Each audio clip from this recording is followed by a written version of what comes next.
Hey, what's going on, y'all? Hope everyone's having a fabulous day. If you haven't gotten a chance to subscribe to this channel, please do so. I want you to ring that notification bell. That way, when I drop a video, you'll be notified. In this video, what I want to talk to you guys about is my thoughts on bankruptcy. I know that with the pandemic going on, there's going to be quite a few of us that are going to be in situations where bankruptcy is going to be on the table as far as an option. A lot of people don't want to talk about the bankruptcies, but I do believe as we start going further into this pandemic, you're going to start seeing those bankruptcy numbers climb. And if you're one of those that actually have a bankruptcy on the table and you're thinking about it, I want you to know that in 2017, it was about October. Actually, I applied in June, and right around October 2017, I received my discharge. Those of you that understand the bankruptcies, I filed a Chapter 7, basically, which is a complete liquidation. And I was in a situation where a lot of my business debts put me in a situation where I wasn't going to be able to continue further, and I wanted to protect my personal assets. And so what I did was I filed a Chapter 7 bankruptcy, but some of the personal assets that I had, I was able to keep. And that's something that you want to talk with your bankruptcy attorney. The reason why I'm making this video is because not all bankruptcy attorneys are created equal. See, in my situation, what happened was I went to about 2 or 3 different bankruptcy attorneys, and it wasn't until I reached one that was familiar with bankruptcies as far as business is concerned. A lot of you that watch my channel may be truck drivers, and due to the rates that has been going on from the pandemic, you may be faced to where you had to turn your truck in, and you're looking at a situation where you do not know how you're going to go forward as far as trying to get another truck or situations like that. And I just wanted to talk to you guys about these situations because this is a conversation that really needs to be had as far as what really do we look for when we're trying to file a bankruptcy. Yes, you do want to have an attorney, but I guess my biggest tip that I can give to you when thinking about filing a bankruptcy is the fact that not all bankruptcy attorneys are created equal. And like I said, when I first started talking to bankruptcy attorneys, the very first thing they would say is, I made too much money, right? Because I was a truck driver. I still was making money because I still owned assets and I was still bringing in a lot of income. And if you looked at it on paper, I was making a lot of money, but in reality, my runway was shrinking. And that's one of the signs when you're in business and you're thinking about filing bankruptcy. As you see your runway or your cash reserve start to shrink, you start to realize that you're going to have to make decisions that are going to help you get to the next situation. And when I came to that conclusion that bankruptcy is going to have to be on the table, and I started talking with bankruptcy attorneys, I started getting different answers to questions, to the same questions. Some bankruptcy attorneys would say you make too much, and some say you have to qualify for a means test.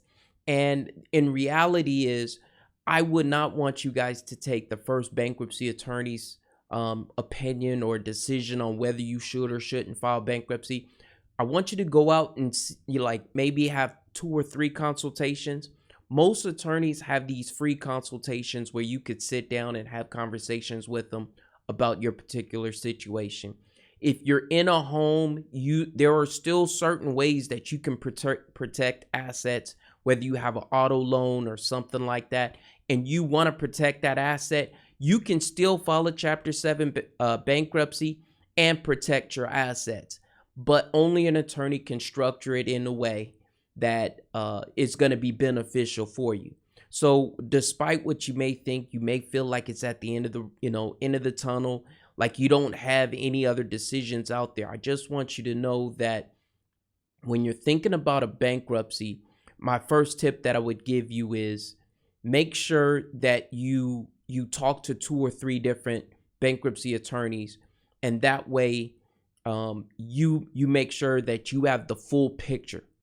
The second thing that I would say is when you're really thinking about bankruptcy, um, I know a lot of people look at bankruptcy as a bad thing, and you're going to try and do everything that you possibly can to save yourself. But I want you to understand something. One of the worst decisions that you can make is, as you're starting to see your cash reserve shrink, that you hold on to the very last brink of your last dollar, and you have no way to pay any of your bills because you feel like you're just shrinking, and you're doing everything you can to hold on to everything.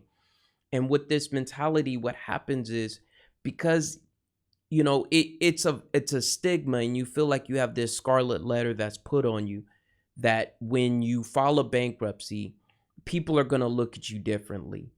In my last video, I talked about keeping up with the Joneses and worrying about what other people think. You have to understand that you have to make the best decision for you.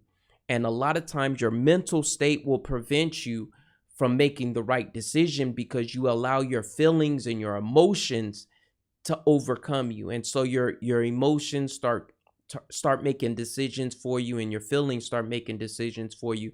And you fail to realize that when you start seeing your runway shrink, and you only have so much in savings, and you're starting to see that number go down on a daily basis, you've lost your job and you don't know how you're going to make it right now. With the unemployment is structured, they put a bonus onto the unemployment.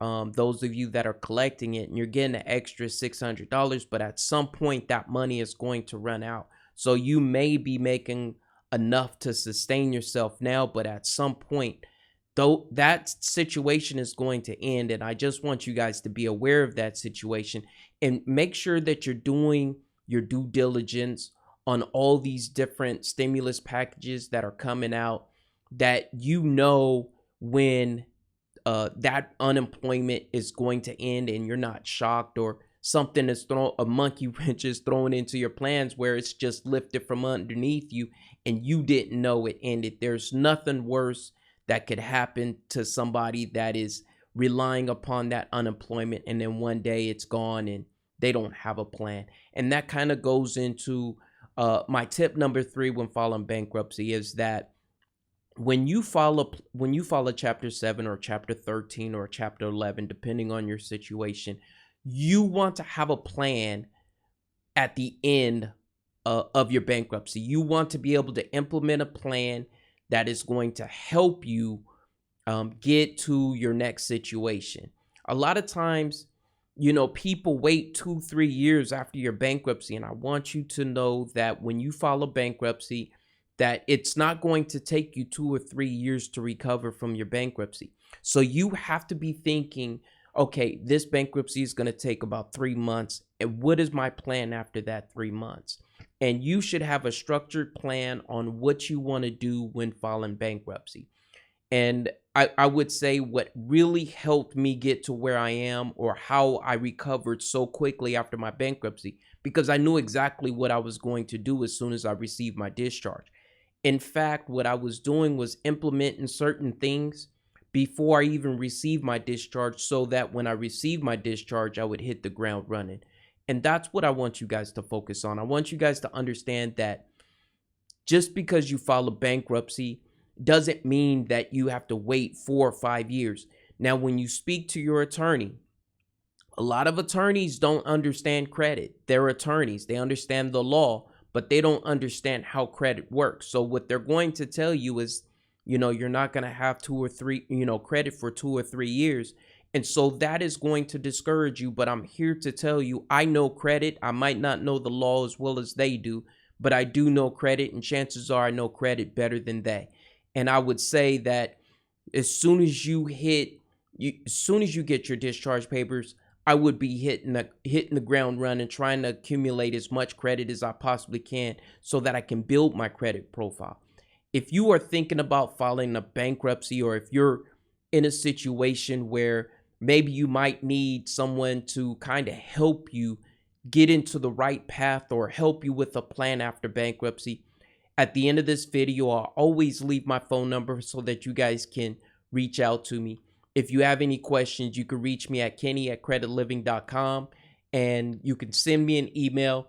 I try to answer all my emails, but if you do call me, there's a really good chance I'm going to pick up the phone. That's how most people contact me. So I'm here to help you guys. Those of you that are going through this pandemic, that are looking for a situation to get out of, maybe either you feel like there's a hole that is so deep that you can't climb out of, and you just need some type of motivation or somebody to look at your situation a little bit different. No, I'm not a financial advisor. I'm not an attorney. I'm just a guy that's been through a bankruptcy before, and I know what you're going through. I know what you're feeling, and I just wanted to make this video to reach out to those of you that may be in a situation where you're filing bankruptcy. I hope you guys have a blessed day. I'm going to catch you guys on the next one. I'm going to talk to you later. Bye-bye.